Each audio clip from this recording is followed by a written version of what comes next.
আমি শুধু একটা চিন্তা আপনাদের মাথায় ঢুকায় দিতে চাই, একটু চিন্তা করেন। আমার আপনার যখন মরণ হবে, আমি মরি আর আপনি মরেন, যেহেতু লেভেলে আছে মুসলমান, পরিচয়টা মুসলমান, আমাকে আপনাকে সুন্দরভাবে গোসল দিয়ে কাফন পরিয়ে লাশের খাটিয়ায় উঠায়া জানাজার ময়দানে নিয়ে যাওয়া হবে, জানাজা হবে। এবার লাশটাকে নিয়ে যাওয়া হবে কবরের পাশে। কবরের মধ্যে দুইজন ব্যক্তি নামবে, উপর থেকে দুইজন আমার আপনার দেহটাকে ধরায় দিবে, নিথর দেহ। এই যে যখন কবরস্থ করা হয় লাশ, এই সময় একটা দোয়া পড়া হয়, বিসমিল্লাহি ওয়া আলা মিল্লাতি রাসূলিল্লাহ।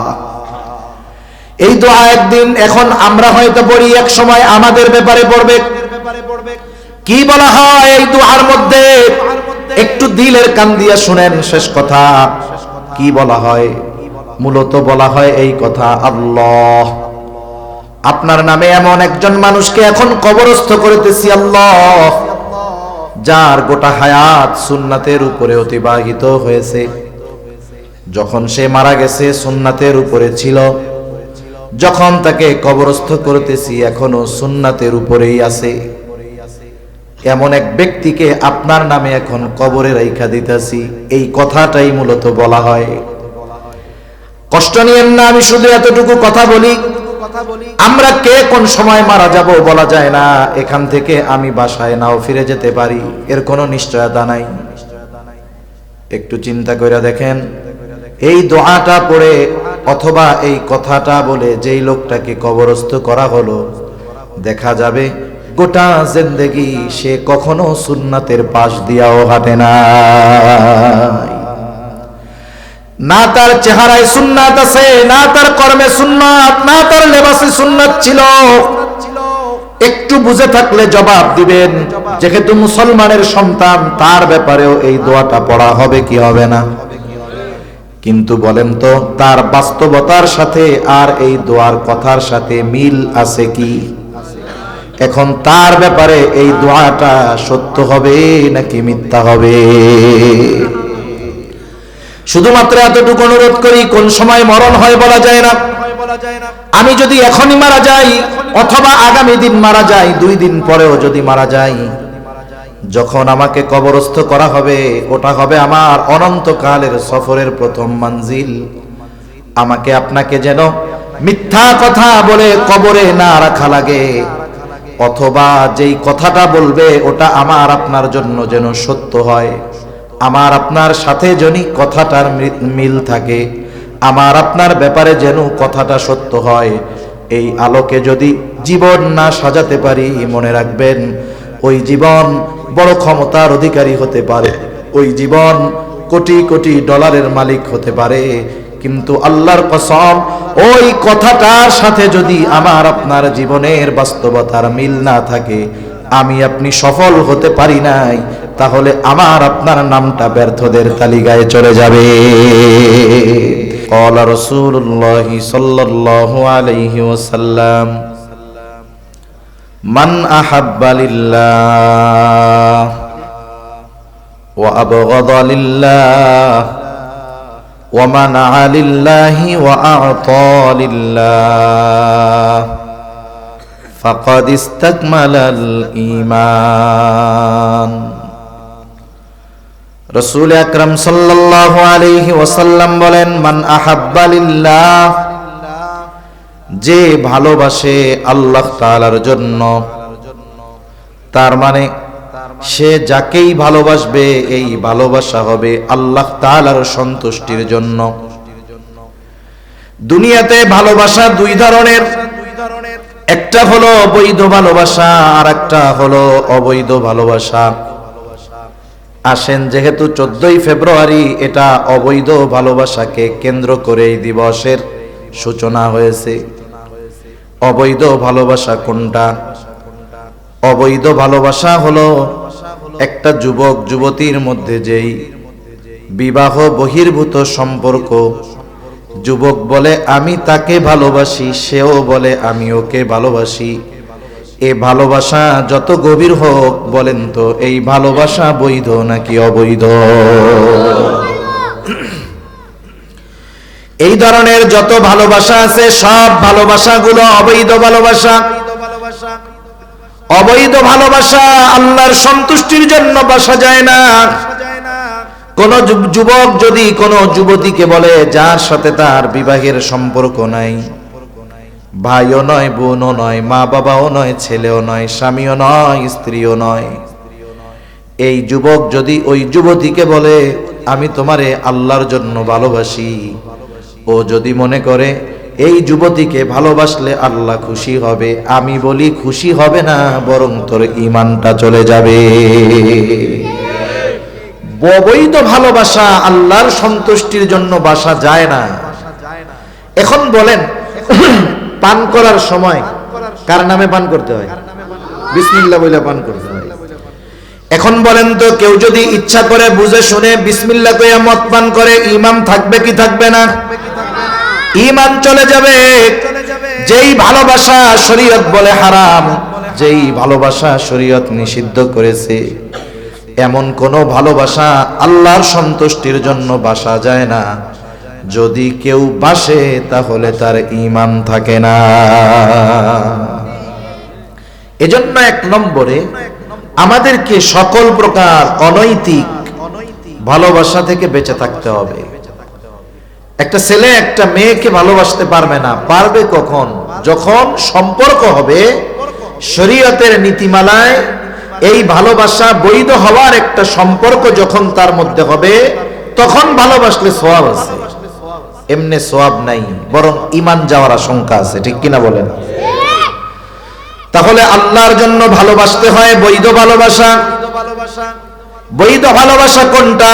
বাবার প্রতি মায়ের ভালোবাসা, মার প্রতি সন্তানের ভালোবাসা, মেয়ের প্রতি মার ভালোবাসা, ভাইয়ের প্রতি বোনের ভালোবাসা, এক মুমিন ভাইয়ের প্রতি আরেক মুমিন ভাইয়ের ভালোবাসা। এই সব ভালোবাসাগুলো বৈধ ভালোবাসা। তবে এই বৈধ ভালোবাসাগুলো দুনিয়ায় মানুষ সম্পর্কের কারণেও বাসে। যেমন দুনিয়াতে যত ধর্ম আছে, যত মানুষ আছে, প্রত্যেকটা মানুষ যিনি বিবাহিত তিনি তার স্ত্রীকে ভালোবাসেন, যার সন্তান আছে সন্তানকে ভালোবাসে। আপনি যদি তাদের জিজ্ঞাসা করেন কেন আপনি আপনার ছেলেটারে ভালোবাসেন, বলে আমার সাথে ওর সাথে রক্তের সম্পর্ক, ভালো কেন বাসবো না? ঠিক কিনা বলেন? তাহলে দুনিয়ার মানুষ অধিকাংশ সম্পর্কের কারণে ভালোবাসে, যদিও ভালোবাসাটা বৈধ। তবে যদি একটু ভালোবাসাটা একটু পরিবর্তন করত, মুমিন সে তো আরেক মুমিনকে যদি মহব্বত করে আল্লাহর জন্য যদি করে, সেটাও তার ইবাদত হয়ে যায়। স্বামী স্ত্রীকে ভালোবাসবে, শর্ত হলো বলবে যে দেখো তুমি আমার স্ত্রী, তুমি আমার স্বামী, তোমাকে আমি শুধু সম্পর্কের কারণে ভালোবাসি তা নয়, বরং তোমাকে আমি ভালোবাসি আল্লাহ তাআলার সন্তুষ্টির জন্য। অনুরূপভাবে স্ত্রীও স্বামীকে বলবে তোমারে ভালোবাসি আমি আল্লাহর সন্তুষ্টির জন্য। দুনিয়াতে যদি পারিবারিক জীবনে এই ভালোবাসা, স্বামী স্ত্রীর ভালোবাসা শুধু সম্পর্কের কারণে নয়, যদি আল্লাহর জন্য তারা এই ভালোবাসা বাসত, তাহলে আমাদের সমাজে পারিবারিক কলহ, পারিবারিক দ্বন্দ্ব, বিবাহ বিচ্ছেদ আমাদের বাংলাদেশে প্রতি মিনিটে এক একটা ঘটে। এটা হলো কাগজে কলমে। কাগজে কলমে দৈনিক প্রতি মিনিটে এক একটা বিবাহ বিচ্ছেদ হয়। এটা তো হিসাবের কথা, কিন্তু হিসাববিহীন গ্রামের মানুষের খোঁজ খবর নেন। অনেকে আছে দৈনিক তার বউরে 2-4-10 বার না দিলে তার পেটের ভাত হজম হয় না, মানে তালাক না দিলে। এদের হিসাব বাদ। হিসাবে হলো দৈনিক এক একটা সংসার ভাঙতেছে প্রতি মিনিটে। সংসার কেন ভাঙে বলেন তো? ভালোবাসা থাকলে নাকি গেলে? খোঁজ নিয়ে দেখেন, এই দুইজন স্বামী স্ত্রী এদের মধ্যে ঠিক ভালোবাসা ছিল না, কিন্তু এরা যদি আল্লাহর জন্য পরস্পর পরস্পরকে ভালোবাসতো, ইবাদত হতো, দেখা যাবে 2 দিন দুইজন দুই দিকে। স্বামী অফিসে গিয়া আরেকটা অবৈধ ভালোবাসার সাথে জড়ায় গেছে, স্বামীর থেকে যখন স্ত্রী দূরে, সেও হয়তো আরেকটা অবৈধ ভালোবাসায় জড়ায় গেছে। যখন হারাম ঢুকে গেছে দুই দিক দিয়া, দুধ যত ভালো খাবার হোক না কেন, দুধের মধ্যে যদি গরুর প্রস্রাব পড়ে যায়, ওই দুধ আর ভালো থাকে না। এই সম্পর্কটা পবিত্র এক সম্পর্ক, ভালোবাসার এক সম্পর্ক। এটা আল্লাহর জন্য যদি হইতো তাহলে দুইজন চিন্তা করতো আমাকে সে আল্লাহর জন্য ভালোবাসে, আমিও তাকে আল্লাহর জন্য ভালোবাসি, সেহেতু এমন কিছু করা যাবে না যাতে আল্লাহ বেজার হয়। সে নিজেকে গুনার থেকে বাঁচায় রাখতো, স্বামীও বাঁচায় রাখতো, স্ত্রীও বাঁচায় রাখতো নিজেকে। তখন দুইজনের এই মোহাব্বতের সম্পর্ক দৃঢ় থাকতো, ঠিক কিনা বলেন? এজন্য আমরা আমাদের আত্মীয় স্বজন সকলকে আল্লাহর জন্য ভালোবাসবো। সম্পর্কের ভালোবাসা সব ধর্মের মানুষ বাসে, কিন্তু আল্লাহর জন্য ভালোবাসা মুমিন একে অপরকে বাসে। তখন কি হয়? এই ভালোবাসাটা শুধু শান্তির কারণ হয় না, আল্লাহর জন্য এই ভালোবাসা পরস্পরের মধ্যে থাকার কারণে ওই ভালোবাসাটাও তার আমলনামায় ইবাদত বলে গণ্য হয়ে যায়। তাহলে এখন থেকে যারা বিবাহিত স্ত্রীকে বলবে আই লাভ ইউ, ভালোবাসি, এই শব্দটার প্রয়োগ বৈধ জায়গায় বেশি বেশি করতে হবে। না করার কারণে অবৈধ জায়গায় বেশি প্রয়োগ হইতেছে। এজন্য আজকের থেকে যাদের ওয়াইফ আছে বিবাহিত, বুড়া হোক আর গুড়া হোক, এটা একবারে বৃদ্ধ হইল মুরব্বি যায় বলবেন আমি তোমাকে ভালোবাসি। ইংরেজিতেও বলবেন আই লাভ ইউ। ভালোবাসি কেন? বলে আল্লাহর সন্তুষ্টির জন্য ভালোবাসি। কথা বুঝেন নাই? ভাই ভাইকে ভালোবাসবে, ভাই বোনকে ভালোবাসবে আল্লাহর জন্য, বাবা সন্তানকে ভালোবাসবে, মেয়ে মাকে ভালোবাসবে আল্লাহর জন্য। তাহলে বলেন আমাদের দুনিয়ার সকল বৈধ ভালোবাসা হবে কার জন্য? জোরে বলেন। আল্লাহর নবী সেই কথাই বলেন, মান আহাব্বা লিল্লাহ, যে বৈধ ভালোবাসা বাসে আল্লাহ তাআলার জন্য। 2 নাম্বার ওয়া আবগাদা লিল্লাহ, যে বিরোধিতা করে, দুশ্মনী করে, সম্পর্ক ছিন্ন করে আল্লাহর জন্য। মনে রাখবেন, আপনি যদি আপনার সন্তানকে আল্লাহর জন্য ভালোবাসেন, ওই আল্লাহর জন্যই আপনি সন্তানের বিরুদ্ধে যেতে পারবেন। যদি শুধু সম্পর্কের কারণে আপনি একজনকে ভালোবাসেন, যদি কখনো আল্লাহর জন্য তার বিরোধিতা করতে হয়, সেটা আপনি তখন পারবেন না। যদি ভালোবাসার মূলটা হয় আল্লাহর জন্য, তাহলে আল্লাহর জন্য আপনি তাকে দুশমন বানাতে পারবেন। হতে পারে না? বাবা ছেলের মধ্যে শত্রুতা, দুশমনি হতে পারে কি পারে না? মনে করেন সন্তানকে আপনি ভালোবাসতেন, এখন এই সন্তান ইসলাম বিদ্বেষী হয়ে গেছে, এই সন্তান এখন নাস্তিক হয়ে গেছে, এই সন্তান এখন ইসলামের বিরুদ্ধের এক বড় শক্তি, ওর প্রতি আর ভালোবাসা রাখা যাবে? আপনি আগে যেমন আল্লাহর জন্য তাকে ভালোবাসতেন, ও যখন আল্লাহর বিরোধী, রাসূলের বিরোধী, ওর বিরুদ্ধে আপনার শত্রুতা হবে, তবে সেটাও হবে আল্লাহর জন্য। এই জন্য যাকে আল্লাহর জন্য ভালোবাসা যায়, যেই সম্পর্কটা আল্লাহর জন্য গড়া যায়, ওই সম্পর্কটা আল্লাহর জন্য ভাঙাও যায়। এটা ভালোবাসার মূলনীতি হবে যে আমাদের ভালোবাসা হবে আল্লাহ তাআলার জন্য। তাহলে ভালোবাসাও যাবে, তাহলে ওই ভালোবাসা ত্যাগ করাও যাবে। সাহাবায়ে কেরাম এই দৃশ্যটা আমাদের সামনে দেখায় গেছেন। তাদের অন্তরে সর্বদা আল্লাহর মুহাব্বত সবচাইতে সুদৃঢ় ছিল। এরপরে নবীজির মুহাব্বত তাদের অন্তরের মধ্যে সর্বোচ্চ ছিল। এই জন্য তারা আল্লাহর মুহাব্বতে আল্লাহর জন্য বাবার বিরোধিতা করতেও পিছপা হয় নাই। আল্লাহর মুহাব্বতে বাবার বিরুদ্ধে অস্ত্র ধারণ করতেও তারা পিছপা হয় নাই। ইতিহাসের অন্যতম একটি ঘটনা হলো বদরের যুদ্ধের ঘটনা। বদরের যুদ্ধ সংগঠিত হয়েছে 2য় হিজরিতে, 17ই রমাদান। বদরের যুদ্ধের প্রেক্ষাপট হলো মুসলমানেরা কাফেরদের সাথে ব্যাপক আকারে যুদ্ধ করার জন্য প্রস্তুত ছিল না, প্রস্তুতিও ছিল না। মূলত উদ্দেশ্য ছিল আবু সুফিয়ানের বাণিজ্য কাফেলার উপরে ঝাটিকা আক্রমণ করা, গেরিলা হামলা করা। আবু সুফিয়ান যখন বুঝতে পারছে কাফেলাওয়া নিরাপদ, খবর পাঠায় দিছে মক্কায় যে আমাদের বাণিজ্যিক কাফেলা বিপদের সম্মুখীন হতে পারে, আমাদের সাহায্যের জন্য তোমরা আগায় আসো, মুসলমানদের দ্বারা আমরা আক্রান্ত হতে পারি। আবু জেহেল খবর পেয়ে তৎকালীন সময়ের সর্বাধুনিক সমরাস্ত্রে সুসজ্জিত হয়ে 1000 সশস্ত্র কাফের রওনা হয়ে গেছে। ইতিমধ্যে আবু সুফিয়ান নিরাপদ এলাকায় পৌঁছে গেল। আবার খবর পাঠায় দিছে আবু জেহেল আমাদের কাফেলা নিরাপদ এলাকায় চলে আসছে, আর সাহায্যের কোনো দরকার নাই। আবু জেহেল চিন্তা করে, এত সৈন্য সামন্ত নিয়ে প্রস্তুতি নিয়ে আসলাম, ফিরে যাবো কেন? মুসলমানদের সাথে যুদ্ধটা লাগায় দেই, যেহেতু ওরাও পরিপূর্ণ প্রস্তুত নাই। এই অবস্থায় যদি ওদের উপরে আমরা হামলা করতে পারি, তাহলে এই দুনিয়া থেকে ইসলাম এবং মুসলমানদের মূলোৎপাটন করে দেওয়া যাবে। এই জন্য আবু সুফিয়ানের খবর যাওয়ার পরেও অহংকার কইরা ও আর পিছু যায় নাই, ফেরত যায় নাই, আক্রমণ করতে চলে আসছে। এইবার দুই দল অবস্থান করছে বদরে। আবু সুফিয়ানের 1000 সশস্ত্র কাফের, মুসলমানের সংখ্যা কত? বদর তো মদিনা থেকে 70 মাইল দূরে। এখনকার জামানা আর ওই জামানা তো এক না, ফুস করে তো ফোন দেওয়া যায় না, যাইতে হবে, একজন খবর দিবে, প্রস্তুতি নিয়ে লোকজন আসবে। সেই সময় সেই অবস্থা কোনোটাই নাই। রাসূল আকরাম সাল্লাল্লাহু আলাইহি ওয়াসাল্লাম চিন্তিত হয়ে গেছেন, কি করা যায়? মুসলমানরা ওই প্রস্তুতি নিয়ে আসে নাই। নবীজি মুহাজির আর আনসার সাহাবীদেরকে নিয়ে পরামর্শে বসলেন, কি করা যায়। প্রথমে পরামর্শ চাইলেন মুহাজিরদের কাছে।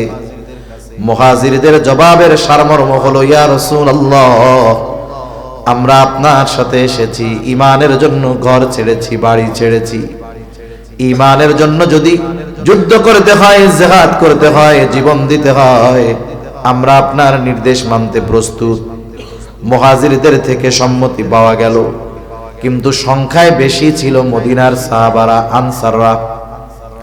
নবীজি আনসারদের কাছে যখন এই যুদ্ধের পরামর্শ চাইলেন, কি করা যায়, মুহাজিরদের আনসারদের মধ্য থেকে একজন দাঁড়ায় গেছে, সাদ বিন মুআজ রাদিয়াল্লাহু তাআলা আনহু দাঁড়ায় বলে, ইয়া রাসূলুল্লাহ, আপনি আমাদের পরামর্শ চান, মত চান, যে আমরা কি বলতে চাই।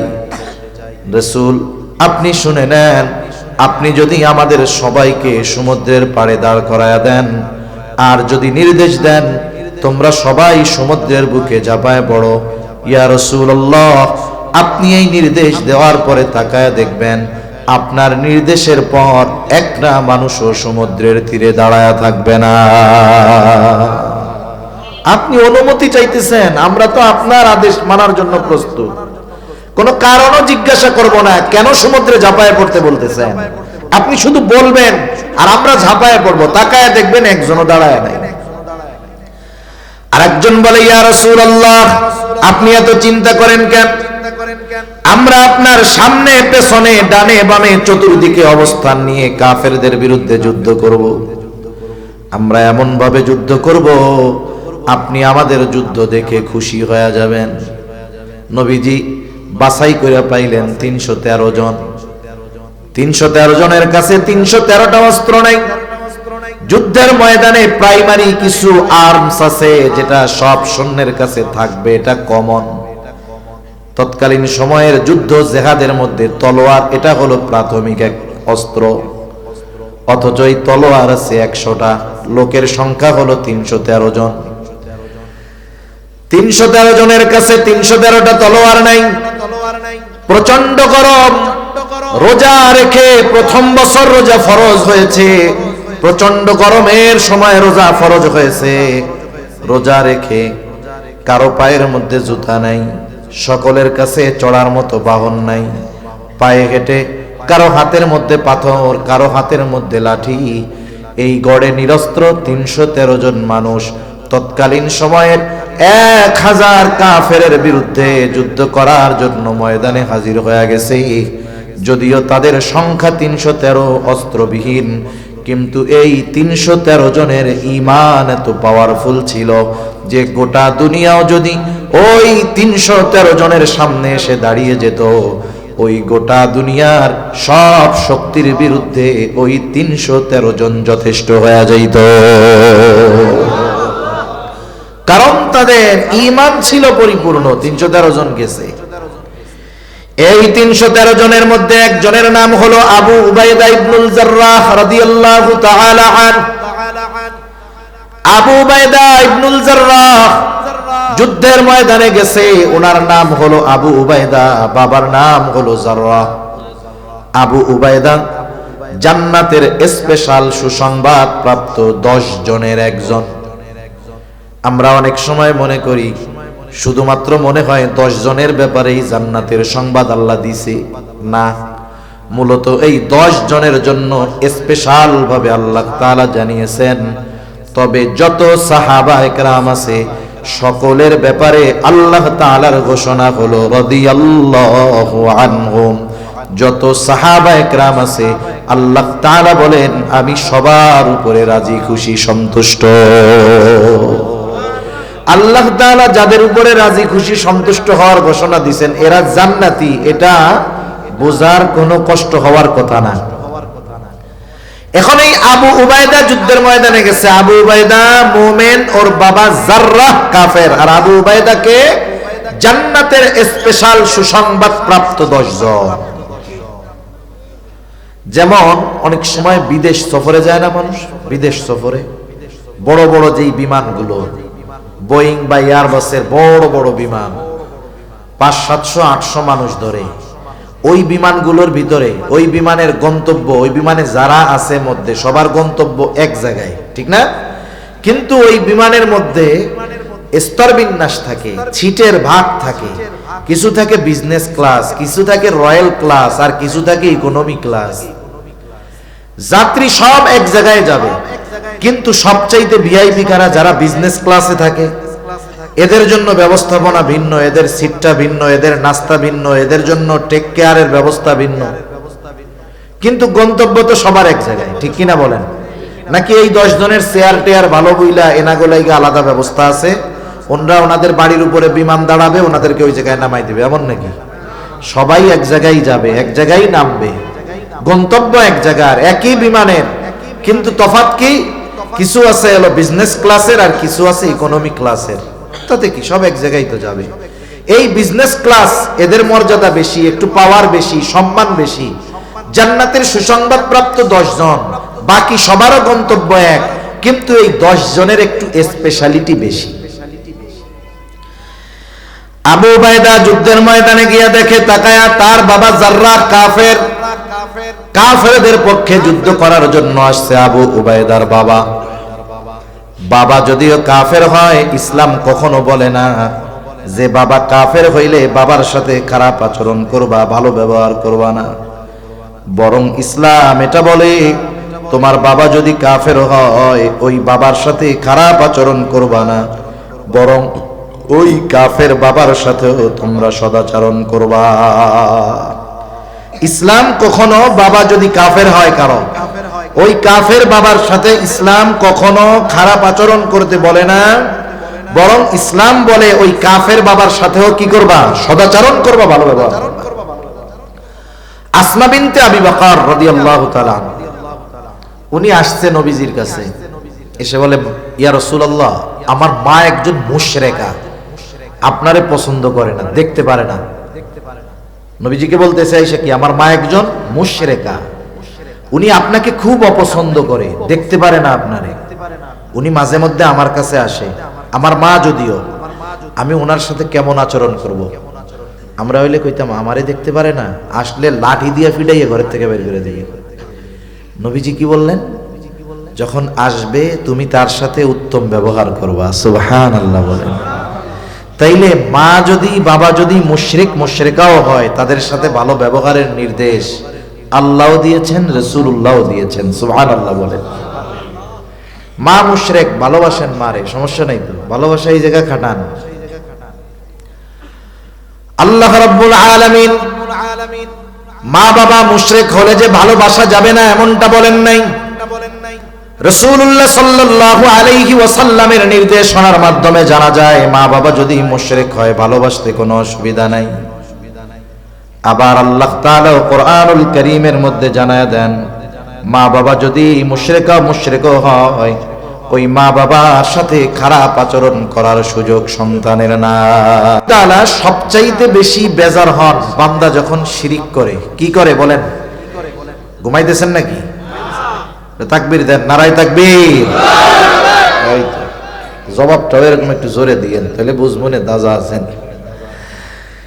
আল্লাহ তাআলা সবচাইতে বেশি বেজার হয় বান্দা যখন কি করে বলেন? শিরিক করে, আল্লাহর সমকক্ষ দাঁড় করায়, আল্লাহর সমকক্ষ দাঁড় করায়। মানে যেই জিনিসটা দেওয়ার পাওয়ার আল্লাহ, ওই জিনিসটা সে আরেকটা মাখলুকের কাছে চায়। আমাদের দেশে তো অনেক সময় তাজাদার কাছে চায়, এও এক ব্যাপার বুঝলাম, কিন্তু অনেক সময় মরাডার কাছে গিয়াও চায়। মানে বুঝেন নাই, মাজারে গিয়া চায়, আছে না নাই? কবরের পাশে গিয়া চায়, আছে না নাই? আরে মাজারওয়ালার কি পোলাপান দেওয়ার ক্ষমতা আছে? ওর যদি থাকতো এই ক্ষমতা, ওই তো নিজেই মরতো না, কমপক্ষে নিজের বাঁচার চেষ্টাটা করতো। আল্লাহ তাআলা সবচাইতে বেজার হয় বান্দা যদি আল্লাহর সাথে শিরিক করে। নামাজ না পড়লে বেজার হয়, কিন্তু শিরিক করার মতো বেজার হয় না। শিরিক করলে এত বেজার হয় আল্লাহ, যে আল্লাহ তাআলা আমার আপনার নবীজিকে আরশে আজিম পর্যন্ত সফর করিয়েছেন। ওখানে গিয়ে এই ঘোষণা, এই খবর আমাদের জানিয়ে দিয়েছেন যে হাবিব, আপনার উম্মত যদি শিরিক থেকে বেঁচে থাকে, তার দ্বারা যদি অন্য কোনো পাপ সংগঠিত হয়ে যায়, শিরিক থেকে যদি বাঁচে, মাপ চাইলেই আমি আল্লাহ অন্যগুলা মাফ করে দিব। সুবহানাল্লাহ বলেন। বরং আল্লাহ তাআলা তো এমনটা বলেন, আমি চাইলেই মাফ করে দিব যদি শিরিক না করে। বান্দা গুনাহ করছে, মাপ চায় নাই, কিন্তু সে কখনো শিরিক করে নাই। আল্লাহ তাআলা আল্লাহর কাছে মাপ চাওয়া ছাড়া, ওই নামাজ পড়ে নাই ওই গুনাহ মাফ করে দিতে পারে, রোজা রাখে নাই ওই গুনাহ আল্লাহ চাইলে মাফ করে দিতে পারে, তার ক্ষমা চাওয়া লাগবে না। কিন্তু যদি শিরিক করে, মাফ না চাওয়া পর্যন্ত, তাওবা না করা পর্যন্ত আল্লাহ ক্ষমা করবে না। এত বেজার হয় আল্লাহ শিরিক করলে। আল্লাহ তাআলা বলেন, ইন্নাশ শিরকা লাযুলমুন আযীম, শিরিক হলো মহাজুলুম, মহা অন্যায়। আবার আল্লাহ তাআলা বলেন, ইন্নাল্লাহা লা ইয়াগফিরু আন ইউশরাকা বিহি ওয়া ইয়াগফিরু মা দুনা যালিকা লিমান ইয়াশা। আল্লাহ তাআলা শিরকের গুনাহ ক্ষমা করবেন না, তাছাড়া বাকিগুলা উনি চাইলেই করে দিবেন। এবং শিরককে আল্লাহ তাআলা বলেন কি, ইন্নাশ শিরকা লাযুলমুন আযীম, শিরক হলো মহাজুলুম। শিরিক শুধু জুলুম না, শিরিক মহাজুলুম। কি জুলুম বলেন? এখন আসেন একটু জুলুম আর মহাজুলুমের পার্থক্যটা আমরা একটু জানি। কথা যেহেতু আসলো, আপনারা কি কথা বোঝার জন্য বসছেন তো নাকি? একটা হলো, মনে করেন অনেকে কথা শোনার জন্য বসে, অনেকে কথা বোঝার জন্য বসে। শোনার জন্য যদি বসে, বুঝের খেয়াল যদি না থাকে, তাইলে শুনতে যদি শ্রুতি মধুর না হয়, তাইলে আর ভাল লাগবে না। কিন্তু যে কথা বুঝতে বসেছে, বুঝতে চায় যে হুজুর কি বলে, হুজুরে আনলাম, আমার সময় ব্যয় করে বসলাম, ওনারে সুপায় বসাইলাম, আমরা বালুর উপরে বসলাম, বাসায় দামি খাট থাকার পরেও, সোফা থাকার পরেও নিচে বসে 1.5-2 ঘন্টা সময় ব্যয় করলাম, হুজুর কি বুঝাইলো আমাদের, কি বুঝ নিয়ে বাড়িতে যাব, এই নিয়ত যদি থাকে বুঝার, তাহলে আলহামদুলিল্লাহ ভালো।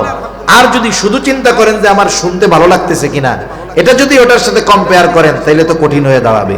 আপনারা বুঝবার নিয়তে বসছেন তো। এখন আসেন, শুধু জুলুম আর মহাজুলুম। আল্লাহ বলছেন শিরিক মহাজুলুম। কেন? জুলুম কিভাবে হয়? জুলুম হয় হলো সবল কর্তৃক দুর্বলের উপরে যেটা করা হয় অন্যায়, ওটাকে বলে জুলুম। যার সবল পাওয়ার আছে, ক্ষমতা আছে, আর একজন পাওয়ার নাই, ক্ষমতা নাই, দুর্বল, ওর উপরে যদি কোনো অন্যায় করা হয়, অবিচার করা হয়, এটাকে বলে কি বলেন? যেটা সবল কর্তৃক দুর্বলের প্রতি করা হয়। আর মহাজুলুম কোনটা? যেটা দুর্বল কর্তৃক সবলের উপরে করা হয়। আমরা দুর্বল, আমরা কি বলেন না, দুর্বল। কত দুর্বল? আল্লাহ বলেন অখুলিকাল ইনসানু দাঈফা। আল্লাহই বলেন আমি মানুষকে অতি দুর্বল করে সৃষ্টি করেছি। এখন শিরিক করা এটা অন্যায়। শিরিক কি বলেন? অন্যায় না? সবল যদি দুর্বলের প্রতি অন্যায় করে, এটা কি হয় বলেন? জুলুম। যেহেতু শিরিক করা অন্যায়, তাহলে শিরিক করি কার ব্যাপারে? আল্লাহর ব্যাপারে। আমরা দুর্বল, দুর্বল কর্তৃক সবলের ব্যাপারে যদি অন্যায় করা হয়, ওটা ছোট জুলুম না, ওটা মহা জুলুম। এজন্য আল্লাহ তাআলা শিরিকের ব্যাপারে বলছেন শিরিক হলো মহা জুলুম। তোমরা দুর্বল হইয়া আমার উপরে অবিচার করো, অন্যায় করো। সেজন্য শিরিককে আল্লাহ কি বলেছেন? শুধু জুলুম না, মহা জুলুম। আশা করি এতটুকুতে বুঝতে পারছেন তো।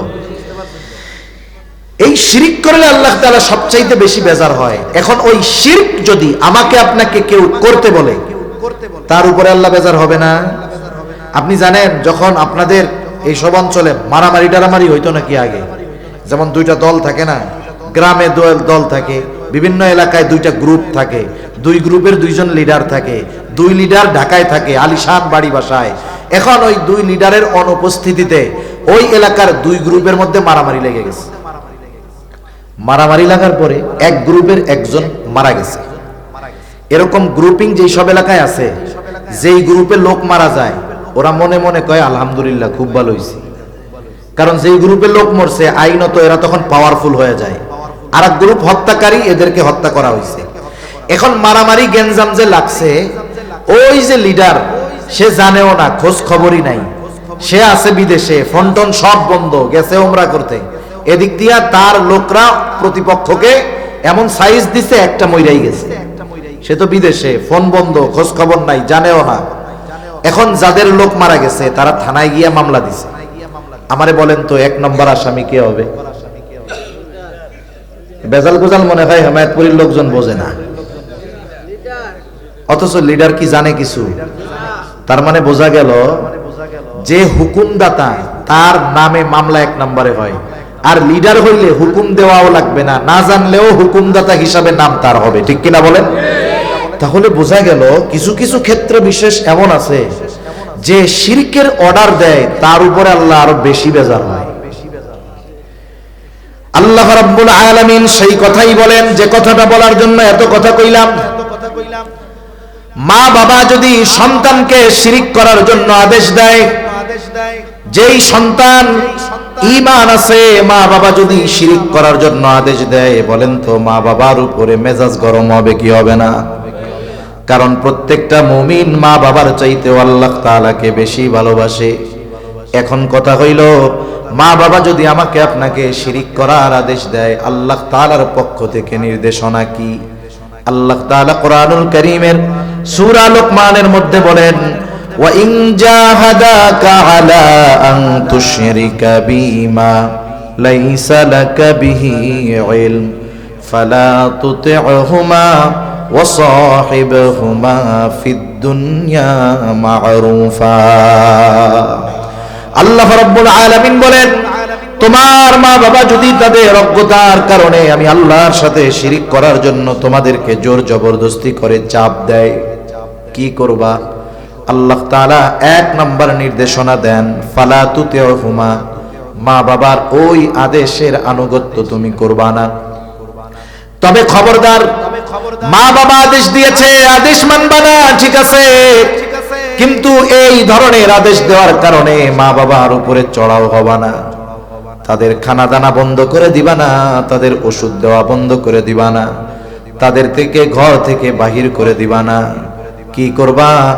ওয়াসাহিবহুমা ফিদ দুনিয়া মা'রুফা, এই দুনিয়ার মধ্যেও ওই মা বাবার সাথেও তুমি সদাচরণ করবা। দেখেন, মা বাবা শিরিক করতে বললেও তাদের সাথে খারাপ আচরণের সুযোগ নাই।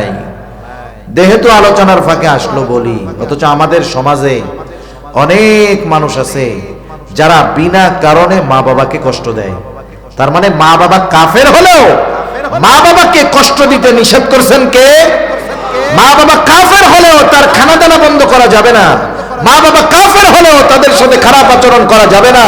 কিন্তু আফসোস, আমাদের দেশে দিন যাচ্ছে, আমাদের আগামী প্রজন্ম সহ বর্তমান প্রজন্মের কিছু মানুষ মা বাবার সাথে অসদাচরণ করে কি করে না?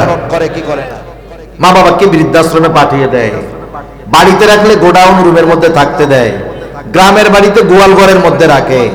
এরকম সন্তান তো আলহামদুলিল্লাহ দুনিয়ায় নাই।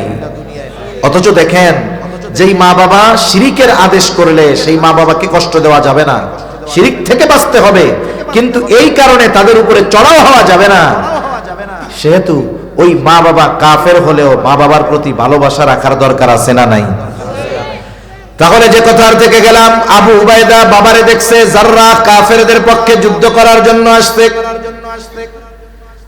বাবাকে দেখার পর আবু উবাইদার অন্তরে ভালোবাসা মহব্বত জাগ্রত হয়ে গেছে।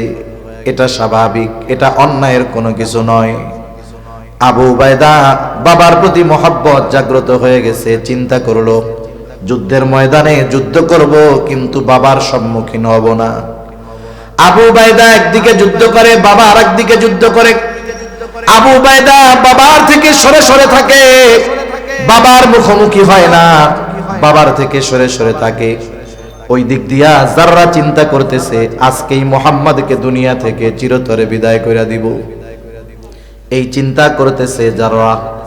আবু উবায়দা খেয়াল করে যে তার বাবার অবস্থাটা কি। একবার দেখে নবীজির দিকে আক্রমণ করার জন্য যায়, কৌশলে বাবাকে ওই দিক থেকে সে ফিরাইয়া দিল। আবার নজর রাখতেছে, দেখে আবার তার বাবা নবীজির দিকে আক্রমণ করার জন্য যায়, আবার বাবাকে ফিরাইয়া দিছে। আবার সে যুদ্ধ করতেছে, এবার খেয়াল করে দেখে বাবা আবার আক্রমণ করার জন্য গেছে। দুই ধরনের বর্ণনা পাওয়া যায়। একটা হলো এইবার আর আবু উবায়দা তার বাবাকে ঠেকানোর চেষ্টা করে নাই, বরং বাবার এই আচরণটা তার পছন্দ হয় নাই। কারণ আবু উবায়দার অন্তর ঈমানে ভরপুর, আল্লাহর মহব্বত, নবীর মহব্বত দিয়ে ভরপুর। নবীজির সাথে এমন বেয়াদবি আবু উবায়দা পছন্দ করে নাই। এইবার গিয়া একটা কোপ দিয়া বাবাকে দেহ থেকে বাবার মাথাটাকে সে আলাদা করে দিয়েছে। আরেক বর্ণনায় আসছে আবু উবায়দা সরে সরে থাকে, যুদ্ধ করতে চায় না বাবার সাথে। কিন্তু আল্লাহ তাআলা চায়, ও আবু উবায়দা, আমি আল্লাহ তোমার মনের অবস্থা জানি, তোমার বাবার প্রতি মহব্বত ভালোবাসা। কিন্তু আল্লাহ তাআলা পরীক্ষা করতে চায় এই মহব্বত বাবার প্রতি বেশি নাকি আল্লাহর প্রতি বেশি। আল্লাহ তাআলা এবার বাপ বেটারে মুখোমুখি বানায় দিলেন। বাবা মুমিন, বাবা কাফের, সন্তান মুমিন। বাপ বেটা মুখোমুখি হয়ে গেছে। আবু উবায়দা সামনে যখন দেখে বাবা, আবু উবায়দার হাতের উঁচু তলোয়ারটা নিচু হয়ে গেছে। কেন নিচু হইছে? বলেন বাবার মহব্বতে। বলেন কার মহব্বতে? উঁচু তরবারি নিচে হইছে কার মহব্বতে? এইবার আবু উবায়দা তলোয়ার নিচে নামায়া দিছে যেহেতু বাবা। কিন্তু আবু উবায়দা মুমিন, তার পিতা যাররা কাফের। কাফেরের অন্তরের অবস্থা আর মুমিনের অন্তরের অবস্থা কখনো এক হতে পারে না। মুমিনের অন্তর ঈমানের আলোয় ভরপুর, মুমিনের অন্তর বিশ্বাস দ্বারা ভরপুর। কাফেরের অন্তর কুফরির অন্ধকারে ভরপুর, পাপাচারে ভরপুর, অবিশ্বাসে ভরপুর। আবু উবায়দার বাবা যাররা চিন্তা করছে, হায়রে যতই হোক পুলা আমার, এইটা তো ধর্ম ত্যাগী, এরে দিয়া বিশ্বাস নাই। আবু উবায়দা কিন্তু উঁচু তরবারি নিচু করে ফেলছে।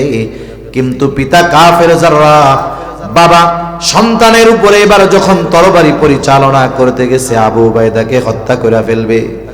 এইবার আবু উবায়দার অন্তরে বাবার মহব্বত নিচে পড়ে গেছে, আল্লাহর মহব্বত জয়ী হয়ে গেছে। তাহলে আবু উবায়দা তরবারি নিচু করছে বাবার মহব্বতে। কার মহব্বতে? এইবার বাবা যখন এই মহব্বতের মর্যাদা দিতে পারে নাই, আবু উবায়দার তরবারিও বাবার বিরুদ্ধে উঁচু হয়ে গেছে। এবার বলেন তরবারি উঁচু হইছে কার মহব্বতে? জোরে বলেন। এবার বাপ বেটার মধ্যে লড়াই শুরু হয়ে গেছে। লড়াইয়ের এক পর্যায়ে আবু উবায়দা নিজের হাতে নিজের বাবাকে দুনিয়া থেকে বিদায় করে দিয়েছে। বদরের যুদ্ধ শেষ হয়ে গেল। কাফেররা বলা বলি করতেছে, দেখ মুহাম্মদ কি পালে এইগুলা, বাপরেও ছাড় দেয় না, পোলায় বাপরে হত্যা করে ফেলছে। নবীজিও চুপ করে আছে। কি ঘটনা ঘইটা গেল উনিও এটা চিন্তা করে নাই। কি ঘটনা ঘইটা গেল? কাফেররা ইহুদি নাসারারা বলা বলি করে, দেখ ছেলে বাপরে হত্যা করে ফেলছে। আমাদের দেশে এই ঘটনা একটা দুইটা নয়, খোঁজ নেন শত শত হাজার হাজার ঘটনা আছে। নেশার টাকার জন্য, মোটর সাইকেলের টাকার জন্য, অন্যান্য অনেক অপরাধ করার জন্য, সম্পদের জন্য সন্তান নিজের হাতে বাবাকে টুকরা টুকরা করে ফেলে, হত্যা করে ফেলে। বলেন তো এইরকম ঘটনা কম বেশি জানা আছে না নাই? আবু উবায়দা সম্পদের জন্য বাপরে হত্যা করছে। আবু উবায়দা টাকা পয়সার জন্য হত্যা করছে। আরে আবু উবায়দা কেন হত্যা করছে বাবাকে? দুনিয়ার কেউ না জানলেও জানে কে? আরো জোরে বলেন কে? আল্লাহর মহব্বতে আবু উবায়দা এই কাজ করছে, দুনিয়ার কোনো স্বার্থে করে নাই। নবীজি চুপ। আসমান থেকে কোনো ঘোষণা এখনো আসে না। কাফেররা কথা বলা বলি করে, টিটকারি মারে। জিবরাইল আলাইহিস সালাতু ওয়াস সালাম এইবার এই ঘটনাকে কেন্দ্র করে ওহী নিয়ে হাজির হয়ে গেলেন।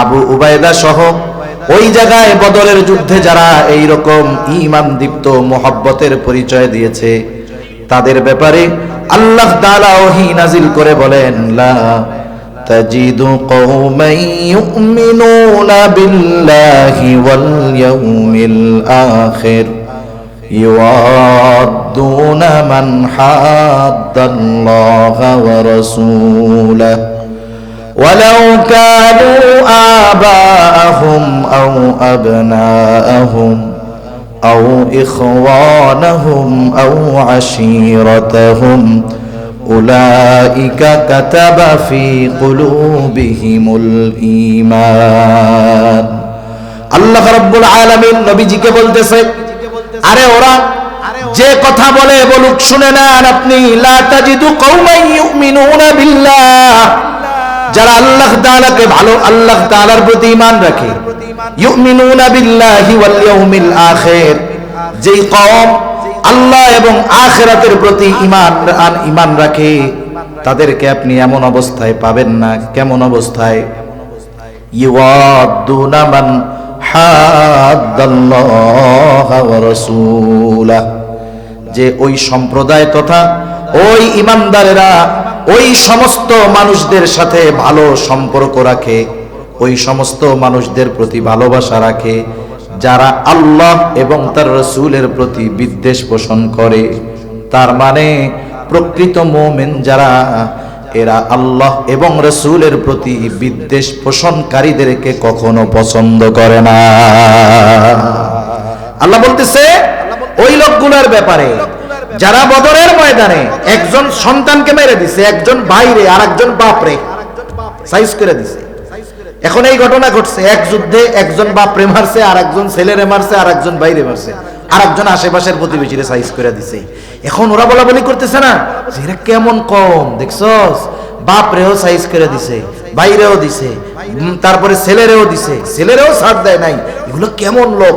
আল্লাহ তাদের ব্যাপারে বলতেছে, ওরা হলো এমন লোক, ওরা এমন ইমানদার যে আল্লাহ এবং রাসূলের প্রতি বিদ্বেষ পোষণকারী কাউকে ওরা পছন্দ করে।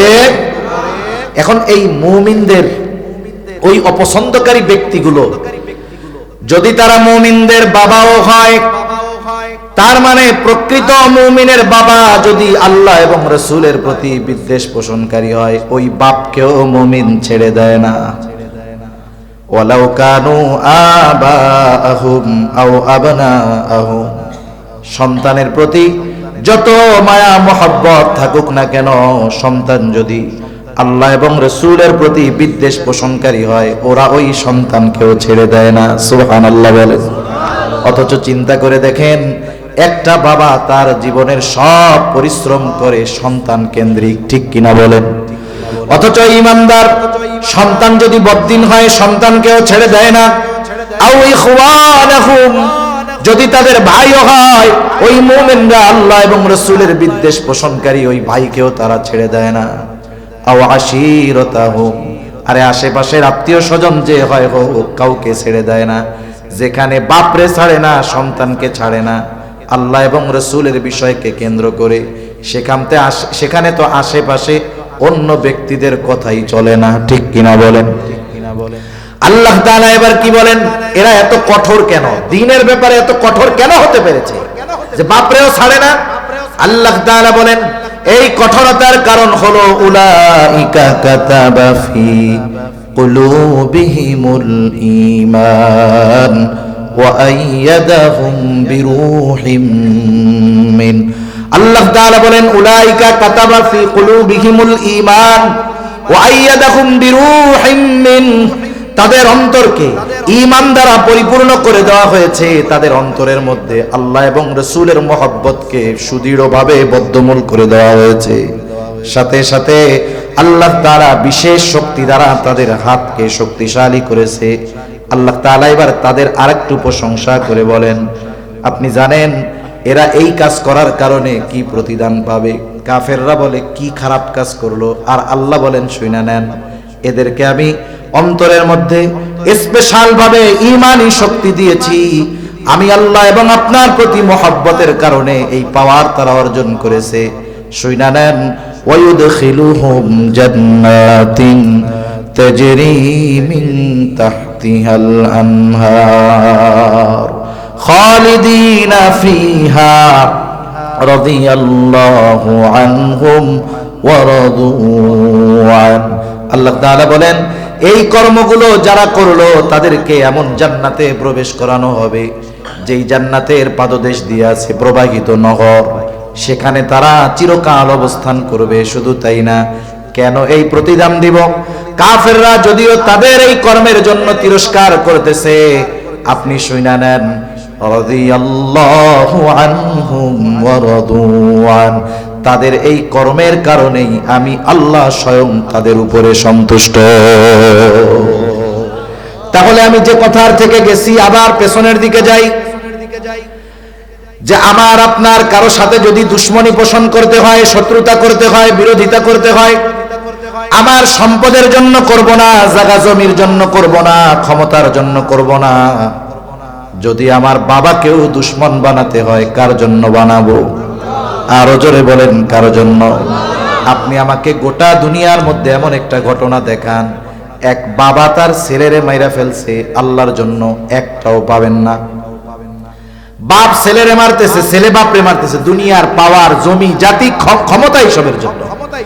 কিন্তু আল্লাহর মুহাব্বতকে প্রাধান্য দিয়ে এই ধরনের কাজ করা, এটা যেন তেন ব্যাপার নয়। তাহলে আসেন আমরা আর একটু সামনে যাই, আপনাদের কষ্ট হয়ে যাচ্ছে বেশি, সময় হয়ে গেছে অনেক। রাসূলুল্লাহ সাল্লাল্লাহু আলাইহি ওয়াসাল্লাম বললেন, এক নাম্বার, মান আহাব্বা লিল্লাহ, ভালোবাসতে হবে কার জন্য? জোরে বলেন। যাকে ভালোবাসলে আল্লাহ খুশি হবে, আমরা অবশ্যই অবশ্যই তাকে ভালোবাসবো। এই ভালোবাসাটা হবে আল্লাহর জন্য। বলবো, ভাই আপনারে আল্লাহর জন্য ভালোবাসি। এখন যদি কাউকে দুশ্মন বানাতে হয়, শত্রু বানাতে হয়, জাগতিক কোনো কারণে দুশ্মন বানাবো না। দুশ্মনও যদি বানাতে হয়, নিজের বাবাকেও দুশ্মন বানাবো, তবে কার মহব্বতে? ওমান আলিল্লাহ, কাউকে কিছু যখন দিব, প্রদান করব, কার সন্তুষ্টির জন্য? কাউকে কিছু থেকে যখন বাধা প্রদান করব, কার সন্তুষ্টির জন্য? এই চারটা বিষয় যদি আমার আপনার মধ্যে চলে আসে, ভালোবাসা যদি আল্লাহর সন্তুষ্টির জন্য হয়, শত্রুতা যদি আল্লাহর সন্তুষ্টির জন্য হয়, কাউকে দেওয়া যদি সন্তুষ্টির জন্য হয়, কাউকে কিছু থেকে বাধা দেওয়া যদি আল্লাহর সন্তুষ্টির জন্য হয়, নবীজি বলেন, শুনে নাও, ফাকাদ ইস্তাকমালাল ঈমান, এই চার গুণ সম্পন্ন মুমিন, সে হলো কামেল মুমিন, সে তার ঈমানকে পরিপূর্ণ করলো। আর আল্লাহকে সবচেয়ে বেশি ভালোবাসে কে? যার ঈমান পরিপূর্ণ। এখন কার ঈমান পরিপূর্ণ এটা আমরা বুঝতে পারছি তো? বুঝেন নাই?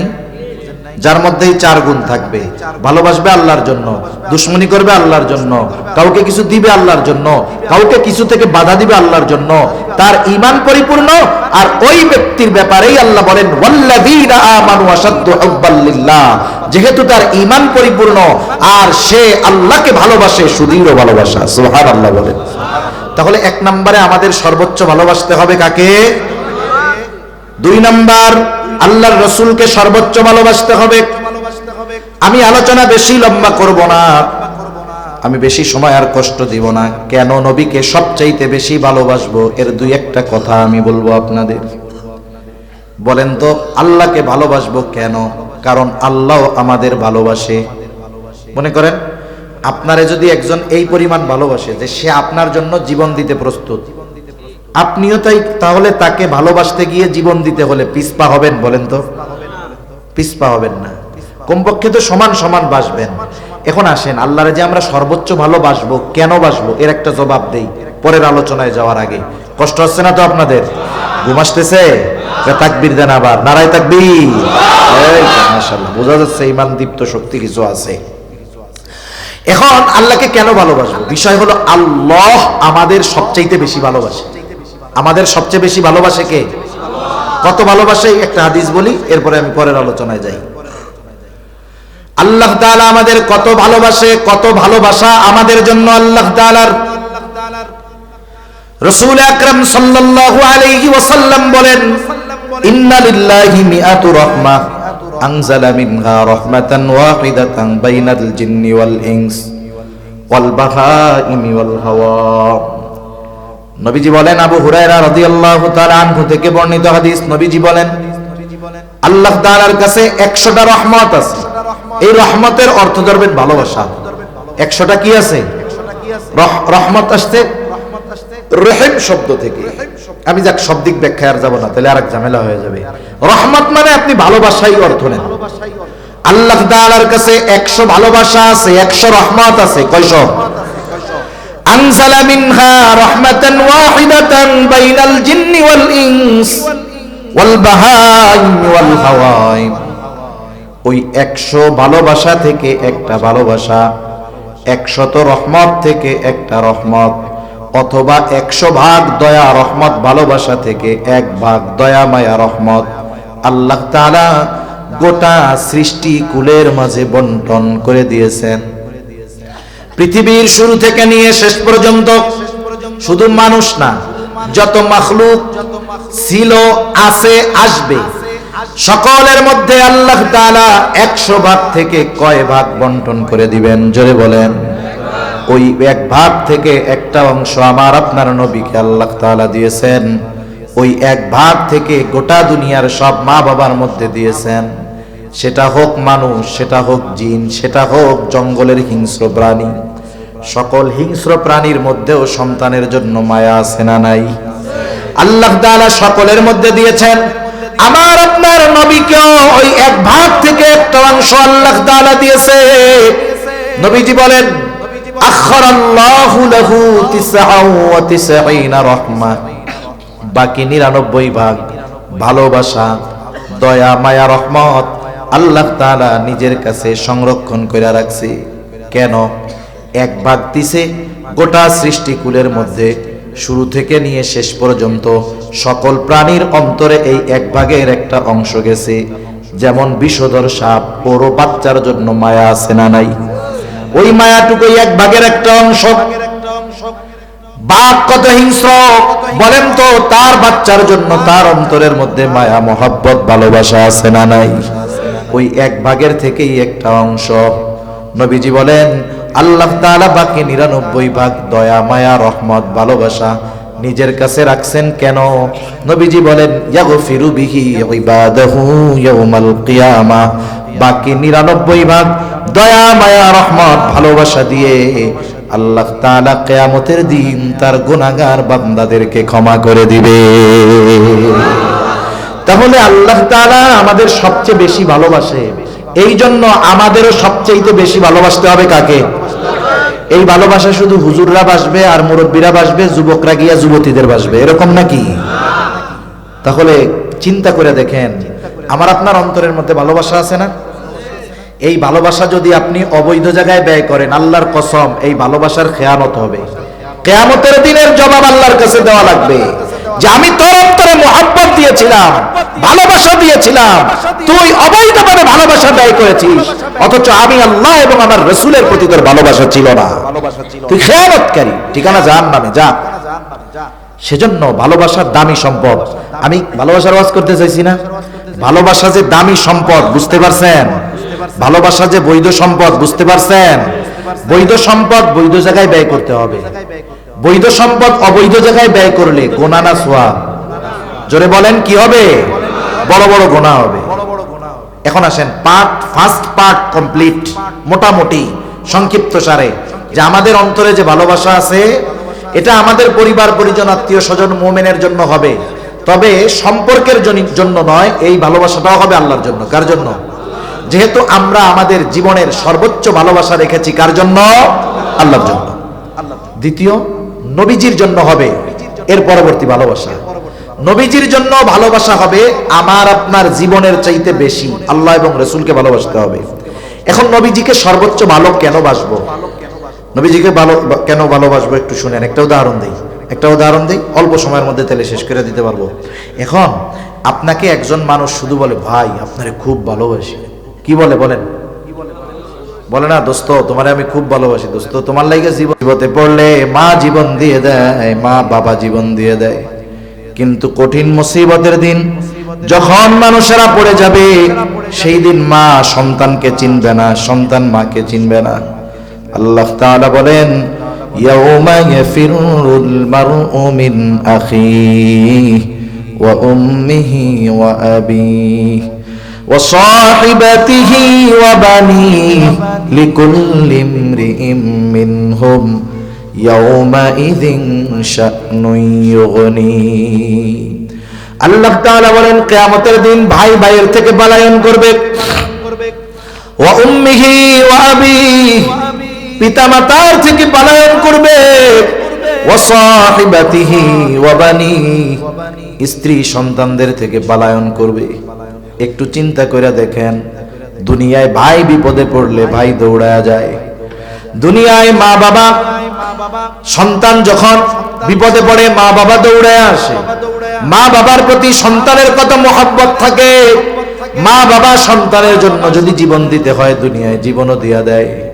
দুনিয়ায় স্ত্রী সন্তান তাদেরকে কেন্দ্র করে এই জীবন গড়ে। সন্তানের চেহারা দেখলে সারা দিনের ক্লান্তি নিমেষেই দূর হয়ে যায়, কিন্তু কিয়ামতের দিন ওই সন্তান বাবার মুখোমুখি হইতে যাবে না। যেই মা সন্তানের জন্য দুনিয়ায় জীবন দিয়ে দেয়, ওই সন্তানের মুখোমুখি মা সেই দিন হতে চাইবে না।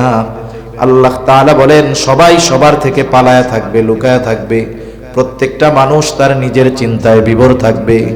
আল্লাহ তাআলা কোরআনুল কারীমের মধ্যে জানায়া দেন, তাফসীরের মধ্যে আসছে, এমনও হবে মানুষেরা এমন করে বলবে, মানুষেরা এরকম বলবে, আল্লাহ সারা দুনিয়ার সব মানুষকে জাহান্নামে দিয়ে হলেও আপনি আমাকে আপনি জান্নাতে দিয়া দেন। তাহলে মুসিবতটা কত বড় একটু চিন্তা করে দেখেন। যেই দিন সকলে নাফসি নাফসি নিজের চিন্তায় বিভোর, সেই দিন সকলেই চিন্তিত থাকবে, আমার আপনার নবীজিও চিন্তিত থাকবে।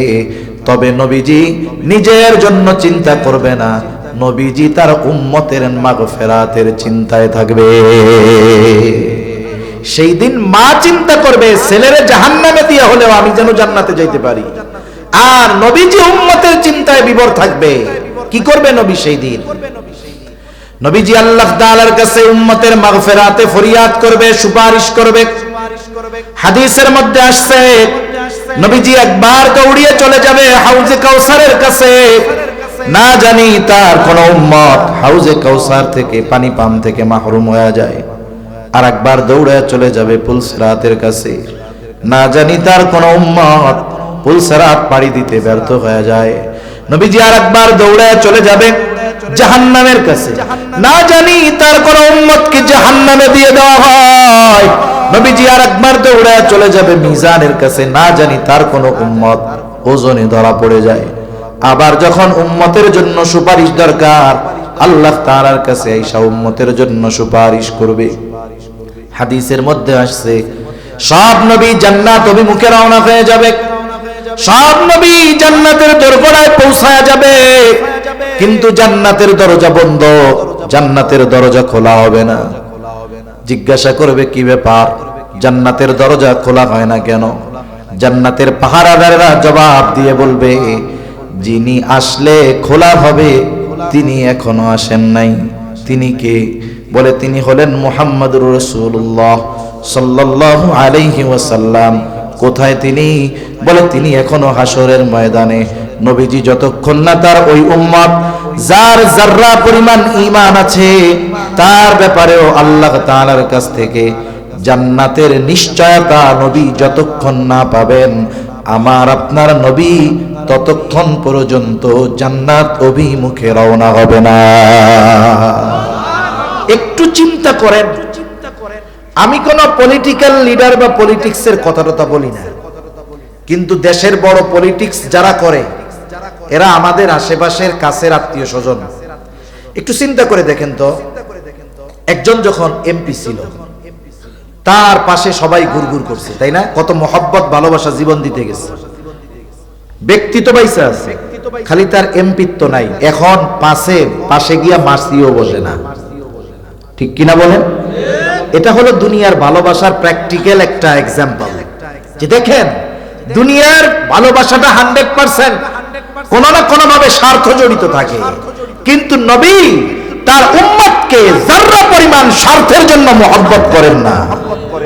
যেই নবী আমাকে আপনাকে এত ভালোবাসে, বলেন সেই নবীর প্রতি আমার আপনার জীবনের চাইতে বেশি ভালো হওয়ার দরকার আছে না নাই? আরে মা বাবার চাইতে নবীকে বেশি ভালোবাসতে হবে, আমার জীবনের চাইতে আমাকে নবীকে বেশি ভালোবাসতে হবে। কারণ আমি আমার ক্ষমার ব্যাপারে যত না চিন্তিত, তার চাইতে নবীজি আমার ক্ষমার ব্যাপারে বেশি চিন্তিত। তাহলে আমি আমাকে যতটুকু ভালোবাসি, তার চাইতে নবীজি আমাকে আপনাকে বেশি ভালোবাসে। তাহলে বলেন, এ ভালোবাসা কি ওই পায়খানার ট্যাঙ্কি নিয়ে ঘুরে বেড়ানো একটা মেয়ের জন্য হবে, নাকি নবীজির জন্য হবে? তাহলে ভালোবাসা কোথায় দিচ্ছি আমরা? আমাদের এই ভালোবাসাগুলো কোথায় দিচ্ছি একটু চিন্তা করেন। প্রতিটা মুহূর্ত আমরা এই ভালোবাসা শব্দটাকে অপবিত্র, কুলুষিত করতেছি, ঠিক কিনা? যে ভালোবাসা হওয়ার কথা ছিল আল্লাহর জন্য, নবীর জন্য। আমি একটা আয়াত তো তিলাওয়াত করেছিলাম যে আমাদের প্রতি নবীজির ভালোবাসা কত, এটা বলার জন্য। আপনারা কষ্ট পাচ্ছেন? আমি কিন্তু এত সময় কথা বলা আমার পছন্দ হয় না, আমি বলতে পারিও না, চাইও না। কারণ কথা বেশি বললে তো আমারই কষ্ট হবে বেশি, আমার কষ্ট বেশি হবে না? কিন্তু এরপরে অনেক সময় অনেক মজলিসে মনে হয় যে শ্রোতা কম হলেও কিন্তু শ্রোতাদের আগ্রহ, খেয়াল আছে, অথবা বলার দরকার মনে হয়, এজন্য কিছু কিছু সময় একটু বেশি কথা বলি। নাইলে আমারও এখন কথা বললে বুক ব্যথায়। আর আমি তো ওই ধরনের ওয়াজ পারিও না। মনে করেন কিছু জাল মিষ্টি টক ওয়াজ বুঝেন তো?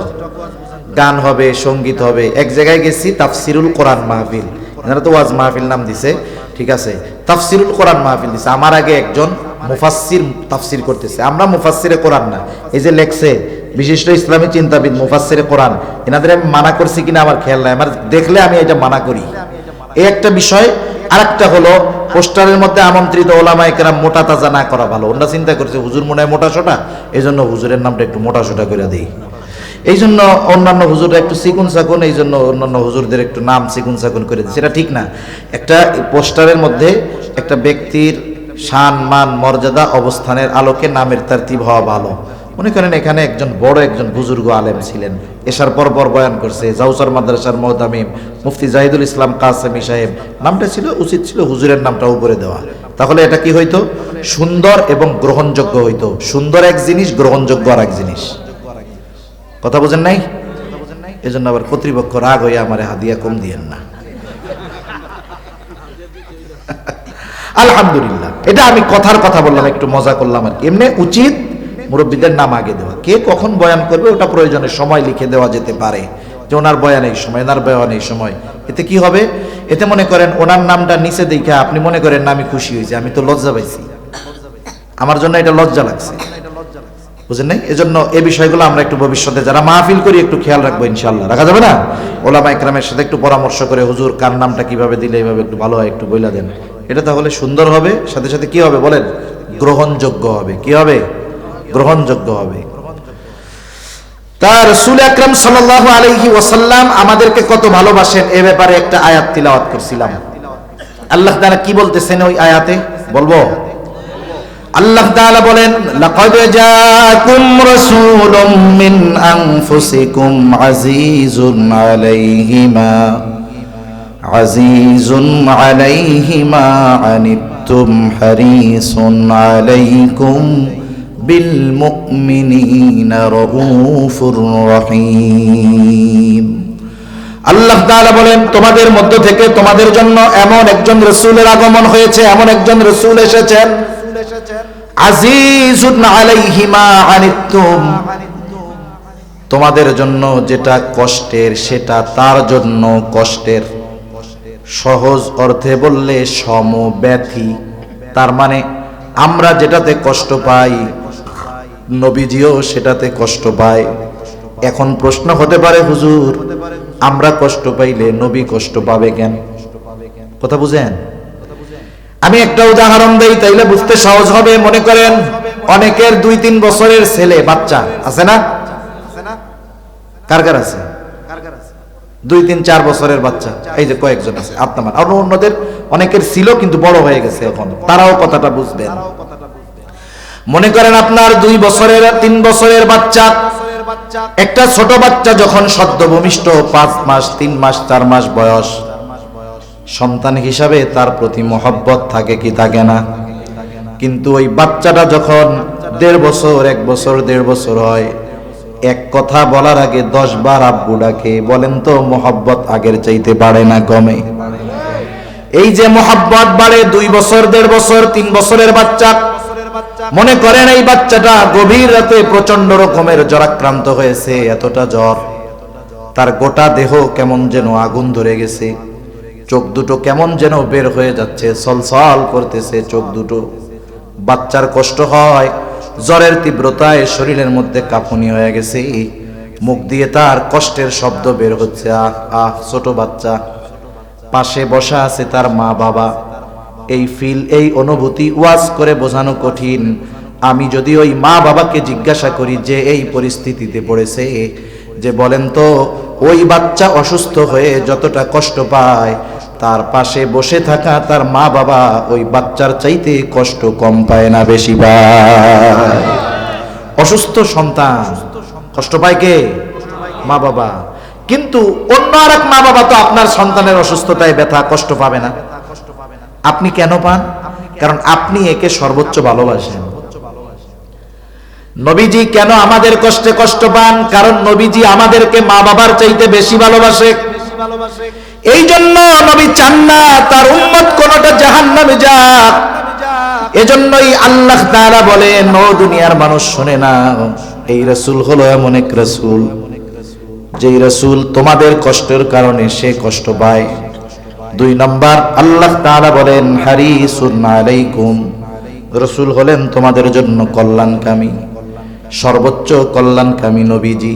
একটা হাদিস বলি, নবীজি উম্মতের জন্য কখন কোন জায়গায় কোনটা কল্যাণকর সেই দিকে খেয়াল রাখতেন। নবীজি বলেন, আল্লাহ তাআলা সব নবীকে তার উম্মতের ব্যাপারে এক একটা বিষয় এবং ওই দোয়াটা কবুল হওয়ার নিশ্চয়তা আল্লাহ তাআলা দিয়েছেন। সব নবী দুনিয়ায় তার উম্মতের জন্য ওই দোয়াটা করে ফেলছে, আমি ওই দোয়াটা করি নাই, ওটাকে আমি সংরক্ষণ করে রাখছি। কিয়ামতের দিন আমার উম্মতের জন্য ওই দোয়াটা আমি আল্লাহ তাআলার কাছে সুপারিশ হিসাবে করব। কারণ নবী জানে দুনিয়ার মুসিবতের চাইতে ওই সময় মুসিবত বেশি, এই দোয়াটা এই সময় করার চাইতে ওই সময় করলে আমার উম্মতের জন্য কল্যাণকর বেশি হবে। এই জন্য নবী উম্মতের সর্বোচ্চ কল্যাণকামী হিসাবে ওইটাকে সংরক্ষণ করছে। তবে মুমিনদের প্রতি নবীজির ভালোবাসা হলো স্পেশাল ভালোবাসা। সবার জন্য ভালোবাসা আছে, কিন্তু মুমিনদের জন্য কি ভালোবাসা বলেন? স্পেশাল।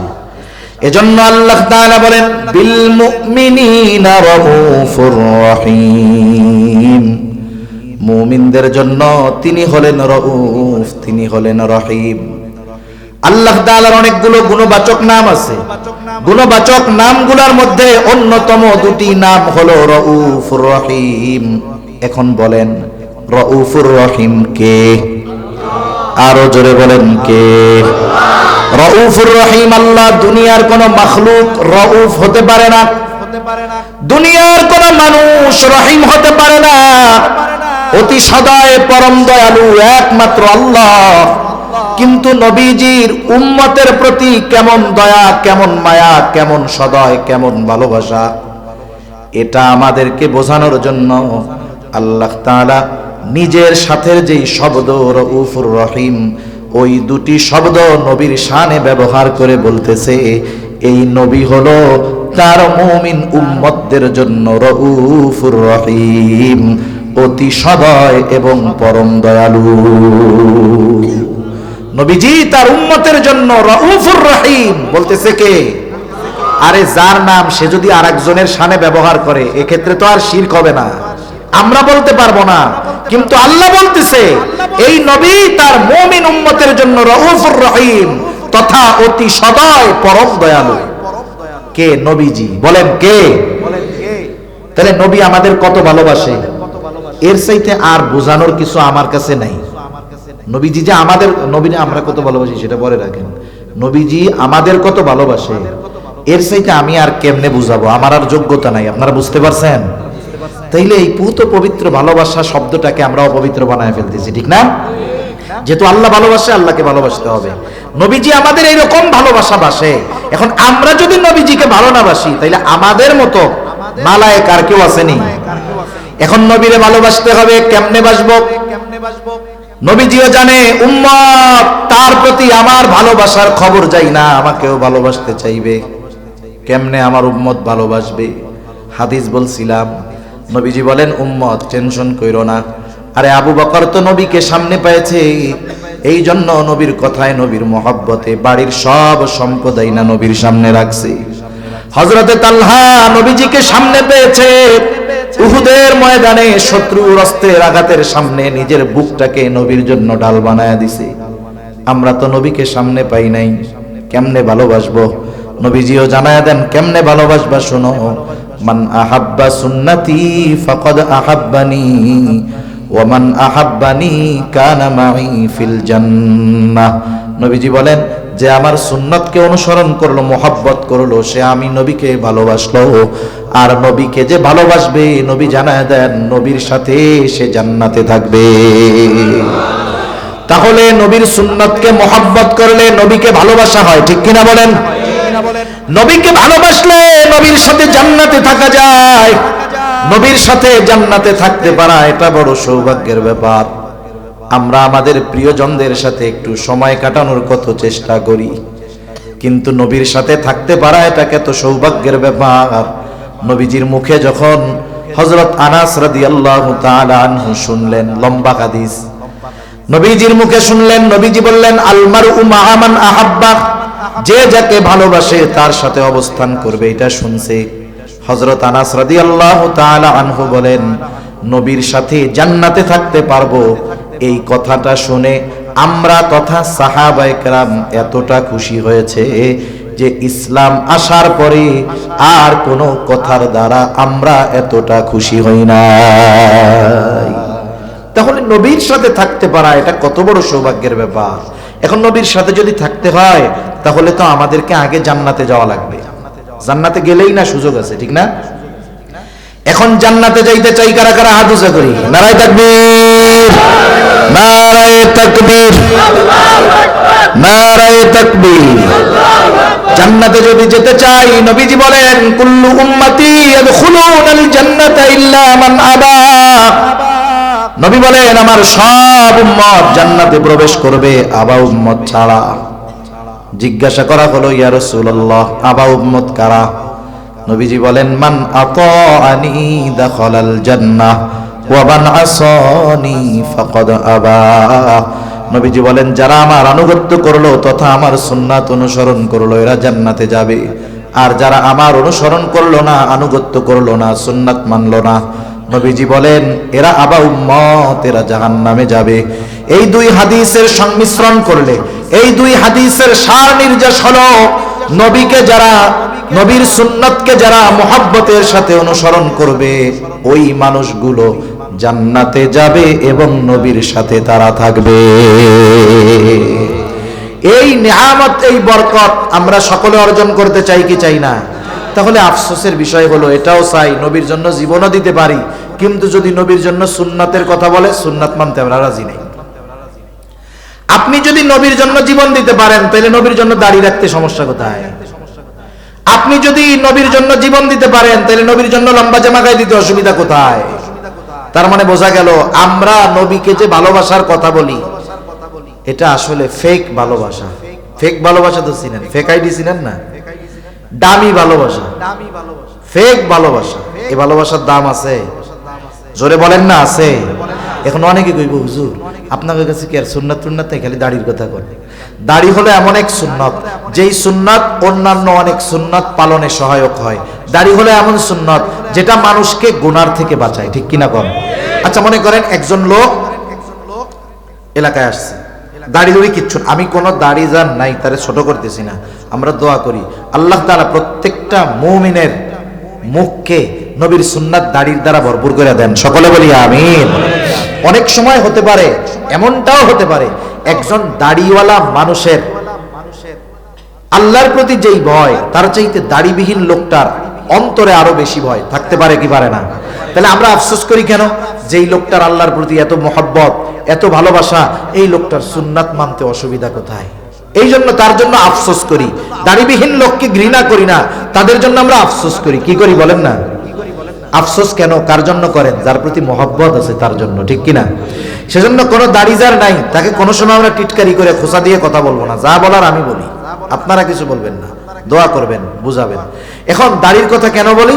এক নাম্বার, দাড়ি অনেক সুন্নাত পালনে সহায়ক হয়। একজনের মনে করেন দাড়ি নাই, সে দাড়ি রাখে নাই, এখন পরের দিন সকালবেলায় সে বাজারে লম্বা জুব্বা পাগড়ি লাগায়া তসবি লাগায়া সুন্দর মতো পীর সাহেবের মতো গেছে।